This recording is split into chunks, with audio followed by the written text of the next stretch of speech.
This video review of the Evga B360 Micro motherboard was made possible by EVGA. Check out the link in the description for more information.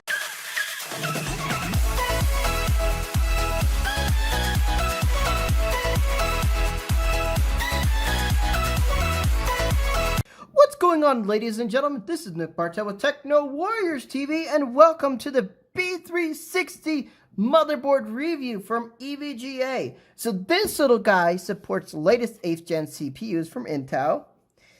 It's got really amazing features we'll get to in a second. Now, the reason why I'm doing a review is there's not that much that comes with this little board.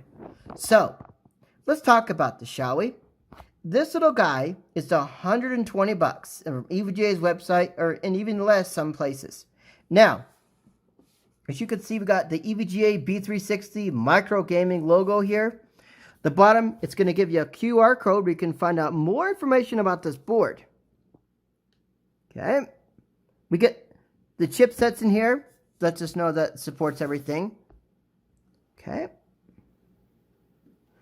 Now, on the left side, it's going to tell you more about this. EVGA Elite X tuning utility, passive chipset heatsink, 100 solid capacitors, more gold content, 8-phase pulse width modulation, or PWM. It's going to give you nice, clean power going to that CPU. So on the left, kind of shows us a little bit of the BIOS. Okay.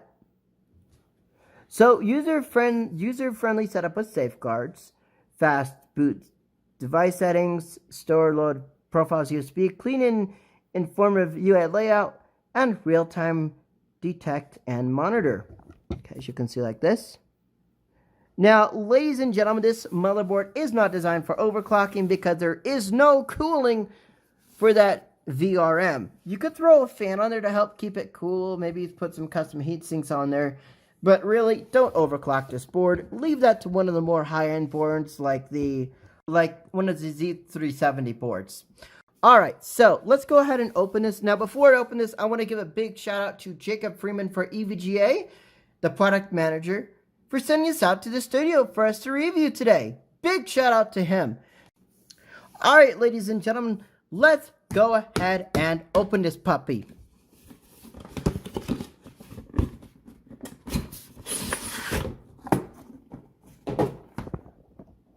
Alright, so I'm going to go ahead and move this upward so you can get a better view.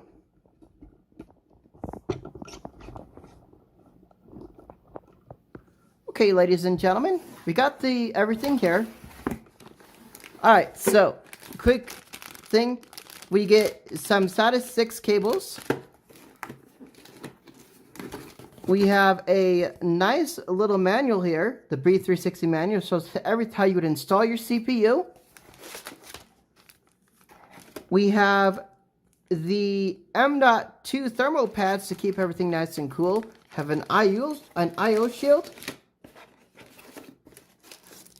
And then we have this little thing. Oh, don't forget the screws. The screw to hold down your M.2 drive. Now, take a look at this little thing right here. This holds everything that you would need for drivers and everything. It's like a little 8GB stick. Now, just to show you how small this is, I'm actually going to open this because this is pretty astonishing, ladies and gentlemen.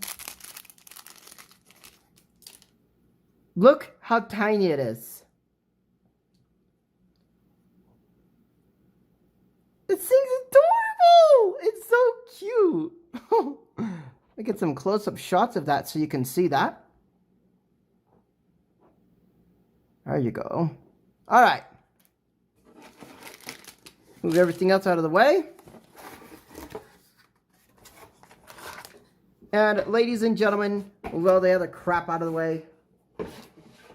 And get ready for the motherboard. Alright. So this, ladies and gentlemen, is one unique motherboard. And here's why. Let me get the motherboard stand.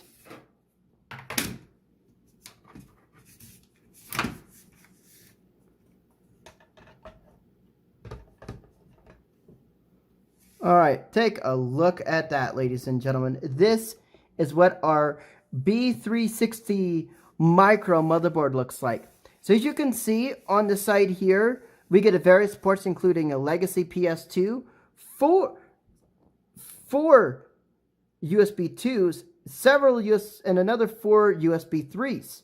Now, I'm going to pick up the board right here, ladies and gentlemen.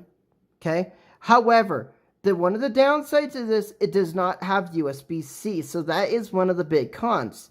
Keep in mind, this is more of a budget motherboard, meaning you're not going to be doing oodles of things with it. You won't be overclocking, because the reason why, look at the VRM. So the VRM is what delivers power to your CPU. As you can see, your VRM is going to be all over here. You have write access there to your M.2 NVMe drive. So under here is your CPU pins, okay?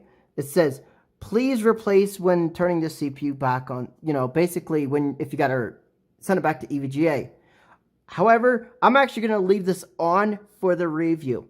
Top, we got an 8-pin EPS, and this is where the NU audio is. It's got built-in NU audio with an amp there. It's really amazing. It's extremely great sounding, and it's going to be great. Passive heatsink, the single PCI Express 3.0 X16, and does not have any armor or anything. Under that, we have an X1 and an X4. There is no PCI slots. Okay, because PCI is extremely dead and barely anyone uses PCI. Now, on the other side, we have six USB SATA 6.3s, your USB 3 for front panel, a side mounted 24-pin cable, or what they call a right angle, which is really nice, and several fan ports for your setup. So the really cool thing about this, you could work hard and play hard with this motherboard.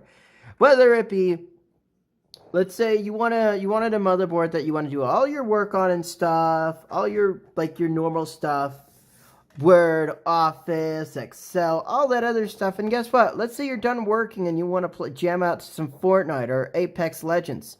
This board will let you do that. It supports 32 gigabytes of DDR4 2667. Okay, so it's not going to do anything more than that. And then, yes, it's going to be really, really nice. Now, the thing I like about this board, it is amazing, ladies and gentlemen. It's going to be a little hard to show you what it looks like turned on and everything. But keep in mind, this is really a no-thrills motherboard. You do get some great features, however. Like this. You'll get highly efficient VRM, an EVGA Elite X tuning utility, M.2 NVMe support, M.2 CNVI support, trusted platform module header, and an 150C increase, and plus that NU audio. So we get 4 USB 3.1 type A's. Those are red. And then 2 more with that header. Okay, and 5 USB 2, 1 from the header. So you're getting a lot of ports. So 4 on the back, a couple on the front. It's amazing. Now, as you can see right here, we have the motherboard itself on our motherboard stand. Look how sharp that looks, ladies and gentlemen. And for a cheap motherboard, you're really not getting that cheap of features. Really, that NU audio right there, that is a big feature. So you could turn this into the quite little gaming system. 2060, 670 megahertz isn't not that much, but for people like me, it's fast enough. I've got 3000 megahertz RAM, so yes, everything does what I need to. If you're in the market for a motherboard that does not break the bank, this is the motherboard for you. All right, ladies and gentlemen, the pros are it's a great motherboard. It's a solid motherboard, great VRM. It's got plenty of ports, and it's got NU audio, plus an amp in there. However, there is a couple of things I did not like about this board. The one is there's no USB Type-C. Second of all, there's no cooling for those VRMs. I would have liked to seen at least a small heat sink on there. That's the really only 2 things. And it's time to rate this motherboard. What does the EVGA B360 gaming motherboard get? It gets a 9 out of 10, which is a Techno Warriors editor's choice. A big shout out to Jacob Freeman from EVGA for sending this board out to review. Thank you guys so much for watching this video, and if you like this video, you know what to do. Strangle that subscribe button and slap it in the face and pow, right in the kisser.